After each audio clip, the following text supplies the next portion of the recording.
तो कल की स्मैकडाउन के बाद डायरेक्टली हमें एलिमिनेशन चेंबर देखने को मिलेगा, जिसके लिए 4 मैचेस अनाउंस हो चुके हैं और शायद 4 मैचेस ही एलिमिनेशन चेंबर में जाने भी वाले हैं। इसके अलावा मुझे नहीं लगता कि WWE कोई भी एक्स्ट्रा मैच डालने वाली है। तो रिसेंटली भाई एलिमिनेशन चेंबर के बैटिंग ऑड्स आ चुके हैं कि कौन हमें विनर बनते हुए नजर आ सकता है। अब एलिमिनेशन चेंबर पास है तो भाई इन बैटिंग ऑड्स के सच होने के बहुत ज़्यादा चांसेस हैं। तो भाई जानने के लिए कि कौन कौन हमें विनर बनते हुए नजर आ सकता है एलिमिनेशन चेंबर में, इस वीडियो को लास्ट तक देख लेना और लाइक और सब्सक्राइब करना मत भूलना। तो हेलो गाइज, मैं Gagan and welcome to my YouTube channel the wrestling slammer. तो सबसे पहले बात करते हैं वुमेन्स एलिमिनेशन चेंबर मैच की, जो कि पॉसिबली एलिमिनेशन चेंबर को ओपन करने वाला है। इस मैच में हमें Alexa bliss, Raquel Rodriguez, Kiana James, Tiffany Staten, रिया रिप्ली और ऑस्का देखने को मिलेंगे। और इस मैच का विनर जेड कार्वेल को रेसलमेनिया में WWE की वुमेन्स चैंपियनशिप के लिए फेस करेगा। ओरिजिनली लग रहा था कि शायद शार्लेट फ्लेयर या फिर बियांका बलेयर के साथ जेड कार्वेल का मैच रेसलमेनिया में हो सकता है, लेकिन बियांका बलेयर तो भाई इंजर्ड हैं और उनकी अभी सर्जरी भी हो गई, तो वो तो अब आने से रही। ऐसे ही शार्लेट फ्लेयर भी अब एलिमिनेशन चेंबर में है नहीं, तो भाई वो जीतेंगी भी नहीं और फेस भी नहीं करेंगी जेड कार्वेल को। तो अभी ये मैच बहुत ज़्यादा अनप्रेडिक्टेबल सा हो गया है। बात करें बैटिंग ऑड्स की तो सबसे नीचे कियाना जेम्स हैं, जिनके इस मैच को जीतने के चांसेस भाई ना के बराबर हैं। मेरे हिसाब से यहाँ बस WWE ने उन्हें शोकेस के हिसाब से डाला है। 5वें नंबर पर ऑस्का हैं और उनके भी चांसेस नहीं है कि इस बार वो एलिमिनेशन चेंबर को जीतने वाली हैं, क्योंकि ऑस्का अभी कायरी ज़ेन के साथ टैग टीम में है और शायद रेसलमेनिया में वो टैग टीम चैंपियनशिप के लिए ही जाएंगी। इसके बाद चौथे नंबर पर रकेल रॉड्रिगेज हैं, जिन्होंने अभी रॉ में क्वालिफाई करा था। रकेल रॉड्रिगेज की फ्यूड इससे पहले चल रही थी स्टेफनी वकार के साथ, तो हो सकता था अगर एलिमिनेशन चेंबर वो जीत जाती तो स्टेफनी वकार को फेस कर लेती, लेकिन अब लिव मॉर्गन ने स्टेफनी वकार को चूज़ कर लिया है, तो भाई रकेल रॉड्रिगेज के चांसेस चले गए हैं। तो इस बार शायद उनके हाथ में भी एलिमिनेशन चेंबर की विक्ट्री नहीं लगने वाली। अब बात करें तीसरे नंबर की, तो भाई तीसरे नंबर पर अलेक्सा ब्लिस हैं, जिनका मेरे हिसाब से सेंस बनता है एलिमिनेशन चेंबर जीतने का। और WWE अलेक्सा ब्लिस का यूज़ करके भाई बहुत ज़्यादा अच्छी स्टोरी लाइन बना सकती है। यहाँ इसके बाद वैसे WWE के पास शार्लेट फ्लेयर को भी इस मैच में ऐड करने का मौका है, क्योंकि अलेक्सा ब्लिस और शार्लेट फ्लेयर के बीच में फ़िलहाल धीरे धीरे टेंशन्स क्रिएट करी जा रही हैं। अभी WWE को भी एक बड़े मैच की ज़रूरत है, तो भाई शार्लेट फ्लेयर भी अगर इस मैच में होंगी तो ये मैच बड़ा हो जाएगा। जेड कार्वेल के साथ वैसे भी उनकी फ्यूड बहुत टाइम से टीज़ करी जा रही है, तो अगर सिंगल्स मैच नहीं कराना तो भाई ट्रिपल थ्रेट बहुत ज़्यादा अच्छा ऑप्शन हो सकता है। अभी अलेक्सा ब्लिस भले ही तीसरे नंबर पर हैं, लेकिन भाई जीतने के चांसेस उनके नंबर 1 के बराबर ही लग रहे हैं। बात करें दूसरे नंबर की, तो भाई दूसरे नंबर पर रिया रिप्ली है, जो कि करेंटली भाई WWE की वुमेन्स टैग टीम चैंपियन है। वैसे तो कल की स्मैकडाउन में रिया रिप्ली और ईयो स्काई टैग टीम चैंपियनशिप को डिफेंड करने वाली हैं, जहां वो लेस लेजेंड और नाया जैक्स को फेस करेंगी। तो यहाँ भाई अगर टाइटल चेंज हो जाता है तो रिया रिप्ली के जीतने के चांसेस और भी ज़्यादा बढ़ जाएंगे। अभी रिया रिप्ली फेस भी हैं और जेड कार्गिल के साथ अगर रेसलमेनिया में उनका मैच होगा तो ऑटोमेटिकली अच्छा और बड़ा मैच हो जाएगा।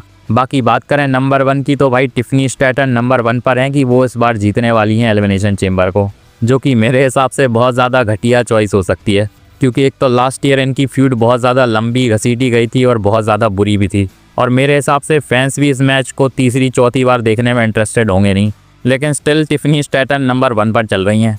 बाकी बात करें भाई मेरी, तो मेरे हिसाब से इस बार एलिमिनेशन चेंबर को अलेक्सा ब्लिस या फिर रिया रिप्ली के जीतने के चांसेस सबसे ज़्यादा हैं, जिसका रीज़न मैं पहले ही बता चुका हूँ। अब बात करते हैं वुमेन्स इंटरकॉन्टिनेंटल चैंपियनशिप के मैच की, जो कि बेकी लिंच और AJ ली के बीच में होगा। ओरिजिनली मैं बता चुका हूँ कि WWE ने ये मैच रेसलमेनिया में प्लान करा था, और स्टिल अभी भी ये मैच रेसलमेनिया के लिए ही प्लान्ड है। और अभी जो एलिमिनेशन चेंबर में ये मैच हो रहा है, ये इनकी स्टोरी लाइन को भाई और भी ज़्यादा अच्छा बनाने के लिए करा जा रहा है। बैटिंग ऑड्स की बात करें तो भाई इस मैच में AJ ली बेकी लिंच को हराकर नई वुमेन्स इंटरकॉन्टिनेंटल चैंपियन बनने वाली हैं, लेकिन भाई मेरे हिसाब से यहाँ बेकी लिंच के हाथ से चैंपियनशिप नहीं जाने वाली, और भाई एलिमिनेशन चेंबर में वो अपनी चैंपियनशिप को रिटेन करने वाली हैं। अब वो किसी भी तरीके से हो सकता है ये मैच डिस्क्वालिफिकेशन में एंड हो जाए या फिर किसी की एंट्री हो जाए, जिसकी वजह से बेकी लिंच AJ ली को पिन कर दें। वैसे भी बहुत टाइम से AJ ली बेकी लिंच के ऊपर भारी पड़ रही हैं। लास्ट टाइम वॉर गेम्स में और रेसलपलूजा में भी AJ ली ने बेकी लिंच को पिन करा था, तो फिर से भाई बेकी लिंच को पिन करवाने का कोई मतलब नहीं होता। मेरे हिसाब से एलिमिनेशन चेंबर में चैंपियनशिप जीतने से अच्छा है AJ ली को रेसलमेनिया में जिताना चाहिए। तो भाई बेकी लिंच को थोड़ा डोमिनेट दिखाने के लिए यहाँ उन्हें विक्ट्री देनी चाहिए, भले ही बेकी लिंच को चीटिंग करके विक्ट्री मिल जाए। चलिए अब बात करते हैं मेंस एलिमिनेशन चेंबर मैच की। अभी इस मैच के पार्टिसिपेंट्स की बात करें तो Randy Orton, Cody Rhodes, Trick Williams, Jey Uso, Jevon Evans और LA नाइट हमें इस मैच में देखने को मिलेंगे। पॉसिबली शायद मेन इवेंट में ये मैच होने वाला है, अगर WWE वो नहीं करती जो मैं बाद में बताने वाला हूँ। लास्ट ईयर से कंपेयर करा जाए तो ये मैच भाई बहुत ज़्यादा वीक लग रहा है, क्योंकि भाई ये मैच प्रेडिक्टेबल तो है ही, लेकिन इसमें स्टार पावर भी बहुत ज़्यादा कम है। सबसे ज़्यादा तो भाई प्रेडिक्टेबिलिटी की वजह से इस मैच में इंटरेस्ट नहीं जा रहा है, क्योंकि बहुत ज़्यादा ऑब्वियस है कि इस मैच में विनर कौन बनने वाला है। बैटिंग ऑड्स की बात करें तो 6वें नंबर पर ट्रिक विलियम्स, उसके बाद जेवॉन एवंस और उसके बाद जे ऊसो का नंबर है। अभी इन तीनों को तो भाई हटा ही देना चाहिए, क्योंकि इनमें से कोई भी नहीं जीतने वाला, और अगर जीत जाता है तो भाई डिजास्टर हो जाएगा। जे ऊसो तो वैसे भी इस मैच में होने नहीं वाले थे, और अभी वो टैग टीम चैंपियन भी हैं, तो भाई 1% भी चांस नहीं है उनका इस मैच में जीतने का। तो भाई जो रियल टक्कर होने वाली है वो एले नाइट, कोडी रोड्स और रैंडी ऑर्टन के बीच में होगी। अभी इन तीनों में से बैटिंग ऑड्स की बात करें तो सबसे नीचे एले नाइट हैं 30वें नंबर पर, इसके बाद रैंडी ऑर्टन है और फिर कोडी रोड्स हैं। और ये बहुत ज़्यादा ही ऑब्वियस और प्रेडिक्टेबल है कि कोडी रोड्स इस मैच को जीतने वाले हैं, अगर WWE एंड मौके पर कुछ बड़ा धमाका नहीं करती तो। वैसे मेरे हिसाब से तो अगर अनप्रेडिक्टेबिलिटी का कुछ करना है तो एले नाइट या फिर रैंडी ऑर्टन को विक्ट्री देनी चाहिए, लेकिन बहुत ज़्यादा ऑब्वियस सी बात है कि ऐसा होने नहीं वाला, और कोडी रोड्स ही इस मैच से विनर बनकर निकलेंगे। लेकिन इसके अलावा WWE शायद ड्रू मैकिंटायर की इन्वॉल्वमेंट भी इस मैच में करा सकती है, जो कि हो सकता है मैच के बाद कोडी रोड्स के ऊपर अटैक कर दें, या फिर मैच में ही वो कोडी रोड्स के ऊपर अटैक करें लेकिन वो उनके ऊपर उल्टा पड़ जाए, क्योंकि ड्रू मैकिंटायर कोडी रोड्स को विनर बनते हुए तो नहीं देखना चाहेंगे। कहीं ना कहीं चांसेस हैं कि हो सकता है जेकब फाटू की भी इन्वॉल्वमेंट हो जाए इस मैच में, लेकिन उनके आने के चांसेस थोड़े कम लग रहे हैं। अभी वैसे रसल बोट की भी एक रिपोर्ट आई है, जहां बताया जा रहा है कि WWE के क्रिएटिव्स पुश कर रहे हैं कि जेकब फाटू को WWE की अनडिस्प्यूटेड चैंपियनशिप के लिए रेसलमेनिया में मौका देना चाहिए। तो शायद अब रेसलमेनिया में ट्रिपल थ्रेट मैच ही होने वाला है, भले ही कोडी रोड्स एलिमिनेशन चेंबर को जीत जाए। तो मेरी प्रेडिक्शन भी इस मैच में कोडी रोड्स के लिए ही होगी कि वो इस बार एलिमिनेशन चेंबर को जीतने वाले हैं। अब बात करते हैं एलिमिनेशन चेंबर के चौथे मैच की, जो कि सीएम पंक और फिन बेलर के बीच में होगा, और इस मैच में वर्ल्ड हैवीवेट चैंपियनशिप इन्वॉल्व होने वाली है। अभी इस मैच का विनर भाई कोई भी आंख बंद करके बता देगा कि सीएम पंक रिटेन करने वाले हैं, क्योंकि एक तो उनका रोमन रेंस के साथ मैच ऑलरेडी रेसलमेनिया में फिक्स हो चुका है और फिन बेलर के जीतने के चांसेस हैं नहीं। रेसलिंग वाइज वैसे ये मैच अच्छा हो सकता है, जो कि अभी कुछ टाइम पहले जो मैच हुआ था वो भी था, लेकिन इस मैच का रिजल्ट बहुत ज़्यादा प्रेडिक्टेबल है कि सीएम पंक रिटेन करने वाले हैं, और बैटिंग ऑड्स में भी वही आगे चल रहे हैं। पर इंटरेस्टिंग ये चीज़ होगी कि भाई मैच के एंड में WWE क्या करने वाली है। अभी फिन बेलर ने कह दिया था जजमेंट डे को लास्ट रॉ में कि भाई उनकी इन्वॉल्वमेंट उन्हें चाहिए नहीं है मैच में, लेकिन हमें पता है कि जजमेंट डे वाले ऐसे तो मानते नहीं हैं। तो पॉसिबिलिटी है कि इस मैच में जजमेंट डे की भी इन्वॉल्वमेंट होगी, और शायद जजमेंट डे की इन्वॉल्वमेंट की वजह से ही फिन बेलर इस मैच को हार सकते हैं। अभी रूमर्स भी चल रहे हैं कि शायद JD मैकडोना और डोमिनिक मिस्टीरियो टर्न करने वाले हैं फिन बेलर के ऊपर, ताकि फिन बेलर और डोमिनिक मिस्टीरियो का लेटर ऑन रेसलमेनिया में मैच फिक्स कराया जा सके। तो यहाँ से इसकी शुरुआत करी जा सकती है। फिन बेलर क्लीन भी हार सकते हैं, लेकिन भाई अगर जजमेंट डे की इन्वॉल्वमेंट होगी तो उनके कैरेक्टर पर थोड़ा बुरा असर नहीं पड़ेगा, क्योंकि दो बार फिर वो क्लीन सीएम पंक से हार जाएंगे। लेकिन जजमेंट डे के अलावा एक और बंदा है जो कि भाई इस मैच में इन्वॉल्व हो सकता है, और वो बंदा रोमन रेंस हो सकते हैं।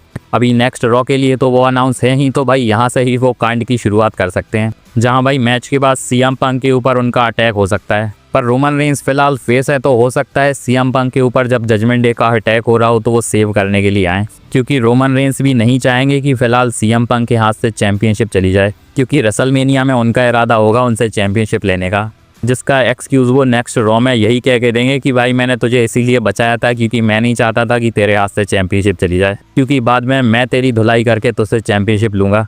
बाकी इस मैच के बाद कुछ भी हो, लेकिन सीएम पंक यहाँ चैंपियनशिप को रिटेन कर रहे हैं। इसी कांड की वजह से हो सकता है WWE इस मैच को मेन इवेंट में डाल दे। एलिमिनेशन चेंबर वैसे भी शिकागो से हो रहा है, जो कि सीएम पंक का होम टाउन है, तो भाई इसका भी उन्हें फ़ायदा मिल जाएगा। अब इन 4 मैचेस के अलावा एक और चीज़ है जो कि हमें एलिमिनेशन चेंबर में देखने को मिलने वाली है, जहां WWE उस मिस्ट्री बॉक्स को रिवील करेगी। पॉसिबिलिटी है कि इस मिस्ट्री बॉक्स में कोई बंदा ही होने वाला है, क्योंकि इसके अलावा अगर कोई पप्पू सी चीज़ होती है तो भाई बहुत ज़्यादा क्रिटिसाइज़ करा जाएगा WWE को। वैसे इसके भी बैटिंग ऑड्स आए हैं कि इस मिस्ट्री बॉक्स में कौन हो सकता है, जिसमें भाई नंबर 1 पर डैन हाउजन चल रहे हैं। कुछ टाइम पहले मैंने बताया था कि AEW से डैन हाउजन WWE में आ सकते हैं, क्योंकि WWE वाले उनमें बहुत ज़्यादा इंटरेस्ट दिखा रहे थे। तो यहाँ से WWE रिवील कर सकती है कि डैन हाउजन को उन्होंने साइन कर लिया है। अभी ये कोई बड़ा रिवील तो नहीं होगा, लेकिन हो सकता है WWE उनके लिए कुछ बड़ा प्लान कर रही हो। लेकिन अगर भाई WWE को सरप्राइज करना है तो कोई बड़ा नाम इसमें होना चाहिए। अभी वैसे डैनहाउजन के बाद क्रिस जेरिको, उसके बाद बियांका बलेयर और पैट मैकेफे का भी नंबर है। पैट मैकेफे यहाँ क्यों है पता नहीं, लेकिन इसके बाद पेज और रॉक भी इस लिस्ट में है। इसी के साथ भाई बैड बनी और सेथ रॉलिंस का नाम भी है, लेकिन ऐसा ज़रूरी नहीं है कि इस लिस्ट में जो नाम है वही हमें यहाँ देखने को मिले।